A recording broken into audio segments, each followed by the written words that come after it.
লিয়ারি করাচির কোল্প, মানে এর হৃৎপিণ্ড। একসময় এই জায়গাটা পরিচিত ছিল তার ফুটবলার আর বক্সারদের জন্য, কিন্তু কয়েক দশকে এই পরিচয়টা যেন ঢেকে গেল গুলির শব্দ আর ভয়ের এক চাদরে।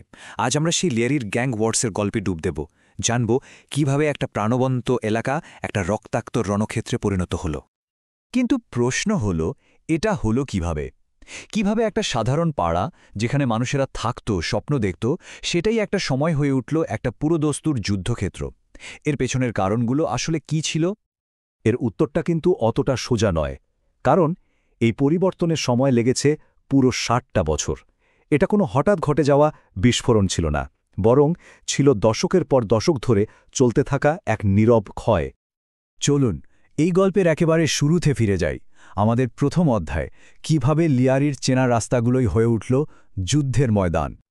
এই গল্পের মূলে আছে একটা ভয়ঙ্কর রূপান্তর।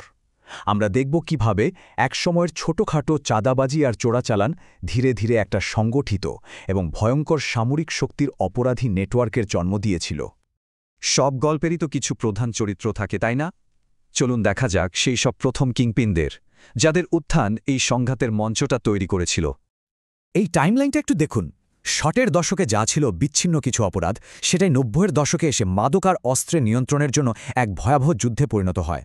আর এই আগুনে ঘি ঢালে রাজনীতি। রাজনৈতিক দলগুলো ভোটের মাঠ আর এলাকা নিয়ন্ত্রণের জন্য এই গ্যাংগুলোকে ঢাল হিসেবে ব্যবহার করতে শুরু করে, যা পরিস্থিতিকে পুরোপুরি নিয়ন্ত্রণের বাইরে ঠেলে দেয়। আর এই বিশৃঙ্খলার মধ্যে থেকেই উত্থান হয় আরশাদ পাপ্পুর মতো একজনের। সে শুধু একজন মাদক ব্যবসায়ী ছিল না, অপহরণ, চাঁদাবাজি আর টার্গেট কিলিং দিয়ে সে পুরো লিয়ারিতে এক ত্রাসের রাজত্ব তৈরি করে। আর তার সবচেয়ে বড় শক্তি, রাজনৈতিক ছত্রছায়া, যা তাকে করে তুলেছিল প্রায় অজেয়। এবার আমরা প্রবেশ করব লিয়ারির ইতিহাসের সবচেয়ে অন্ধকার অধ্যায়ে, সেই সময় যখন রক্তের বন্যা বয়ে গিয়েছিল লিয়ারির রাস্তায়। ২০০০-এর দশকে মঞ্চে প্রবেশ করে নতুন এক চরিত্র, রেহমান ডাকাত, যে সরাসরি আরশাদ বাপ্পুকে চ্যালেঞ্জ জানায়। একদিকে ছিল পাপ্পুর মাদক সাম্রাজ্য, আর অন্যদিকে রেহমান নিজেকে প্রতিষ্ঠা করতে চেয়েছিল গরিবের রবিনহুড হিসেবে। তাদের এই ক্ষমতা দখলের লড়াই পুরো লিয়ারিককে যেন দুই ভাগে চিরে ফেলেছিল। একবার ভাবুন তো, পাড়ার অলিগলিতে সাধারণ বন্দুক নয়, ব্যবহার হচ্ছে রকেট লঞ্চার আর গ্রেনেড। লিয়ারির সংঘাত তখন আর সাধারণ গ্যাংওয়ার ছিল না, এটা রীতিমতো এক নগর যুদ্ধে পরিণত হয়েছিল। রেহমান ডাকাতে তৈরি করা পিপলস আমান কমিটি বা প্যাক খুব জটিল একটা সংগঠন ছিল। কাগজে কলমে এটা ছিল একটা সামাজিক সংগঠন, কিন্তু বাস্তবে এটা একটা রাজনৈতিক শক্তি এবং অপরাধী চক্র হিসাবেও কাজ করত, যা পরিস্থিতিকে আরও অনেক বেশি ঘোলাটে করে তোলে। ২০০৯ সালে পুলিশ এনকাউন্টারে রেহমান ডাকাতের মৃত্যুতে গল্পের মোড় ঘুরে যায়। ক্ষমতার এই যে শূন্যস্থান তৈরি হল, সেটা পূরণ করতে এগিয়ে আসে আরেক কুখ্যাত নাম, উজাইর বালোচ, যে পিএসিকে আরও ভয়ঙ্কর করে তোলে। গ্যাংগুলোর ক্ষমতা যখন আকাশ ছুঁয়েছিল, ঠিক তখনই রাষ্ট্র তার চূড়ান্ত শক্তি নিয়ে মাঠে নামে। শুরু হয় অপারেশন লিয়ারি। রাষ্ট্রীয় অভিযানটা কয়েকটি পর্যায়ে হয়েছিল। ২০১২ সালের প্রথম চেষ্টা ব্যর্থ হলেও ২০১৩ সালের সমন্বিত আক্রমণ গ্যাংগুলোর মেরুদণ্ড ভেঙে দেয়।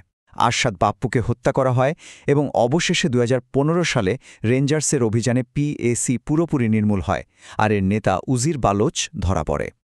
কিন্তু এই যুদ্ধের মূল্য ছিল অপরিসীম। ২০১৪ সালে এই অভিযানের মুখ, পুলিশ সুপার চৌধুরী আসলামকে হত্যা করা হয় এক ভয়াবহ বোমা হামলায়।